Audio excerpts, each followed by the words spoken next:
প্রেগন্যান্সির সময় ব্যায়াম করলে বাচ্চার ক্ষতি হতে পারে, এমন অনেকেই বিশ্রামে থাকেন, নড়াচড়াও কমিয়ে দেন। কিন্তু জানেন কি, ঠিক মতন শরীরচর্চা না করলে প্রসব কঠিন হতে পারে, মায়ের শরীরে ব্যথা ও যন্ত্রণা বাড়তে পারে। কিন্তু সুখবর হলো, সঠিক ব্যায়াম ও যোগব্যায়াম করলেই মা ও শিশু স্বাস্থ্যের জন্য দারুণ উপকার হয়। আজকের ভিডিওতে শিখবেন কোন ব্যায়াম আপনার জন্য সেরা, কিভাবে হতে পারে ও কিভাবে করবেন, আর কি কি ভুল এড়াবেন। চলুন শুরু করা যাক। প্রথমত, কেন প্রেগন্যান্সির সময় ব্যায়াম জরুরি? অনেকের প্রবলেম থাকে ভুল ধারণা ও ভয়। প্রেগন্যান্সিতে ব্যায়াম করলে গর্ভপাতের ঝুঁকি বাড়বে, এটা একদমই ভুল ধারণা। বরং চর্চা না করলে ওজন বেড়ে যাবে, ডেলিভারি কষ্টকর হবে, ব্যাক পেইন বাড়বে, ব্লাড প্রেশার হবে, সব সমস্যা একসাথে ধরা দেবে। গবেষণায় দেখা গেছে নিয়মিত ব্যায়াম করলে নর্মাল ডেলিভারির সম্ভাবনা বাড়ে, ব্যথা ও মানসিক চাপ কমে, শরীরে শক্তি বাড়ে, ক্লান্তি দূর হয়। তাহলে বুঝতেই পারছেন, ব্যায়াম মানেই শুধু সুস্থ শরীর নয়, সুন্দর মাতৃত্বেরও প্রস্তুতি। তাহলে কি বলবো, অলস হয়ে ঠুকে শুয়ে থাকাই ভালো, নাকি শক্তিশালী সুপার মম হওয়ার পথে হাঁটা শুরু করব? দ্বিতীয়ত, প্রেগন্যান্সির জন্য সেরা ব্যায়াম কি? তো প্রবলেম হচ্ছে অনিশ্চয়তা।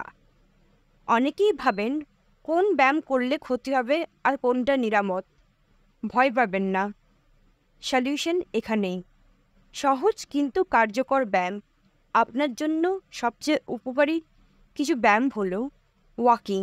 প্রতিদিন 20 থেকে 30 মিনিট হাঁটুন, এতে রক্ত সঞ্চালন ভালো হবে। প্রিন্যাটাল যোগ ব্যায়াম মানসিক প্রশান্তি ও ডেলিভারির জন্য শরীরকে প্রস্তুত করে।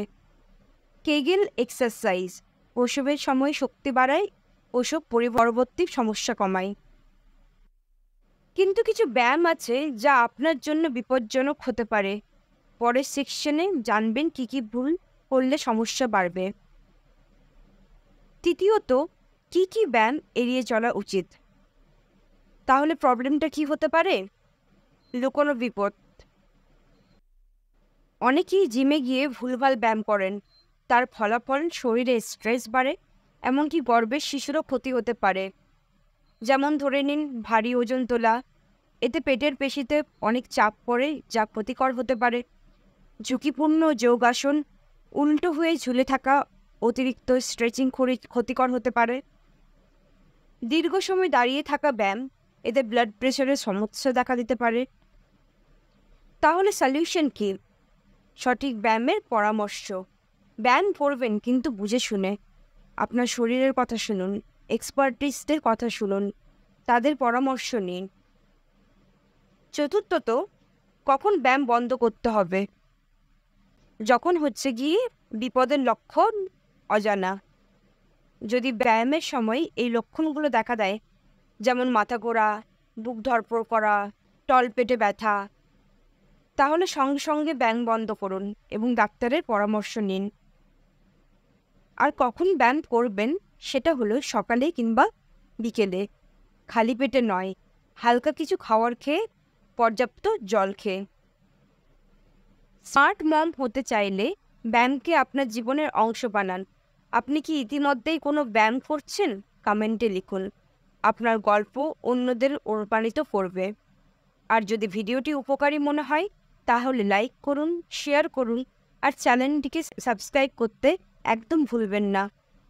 পরের ভিডিওতে আমরা আলোচনা করব প্রেগন্যান্সির সময় বাচ্চার ব্রেন ডেভেলপমেন্ট বাড়ানোর সবচেয়ে শক্তিশালী কৌশল। সেটা মিস করতে না চাইলে বেল আইকন অন রাখুন। ভিডিওটি কেমন লাগলো জানাবেন। কথা হবে পরের একটি ভিডিওতে। ধন্যবাদ।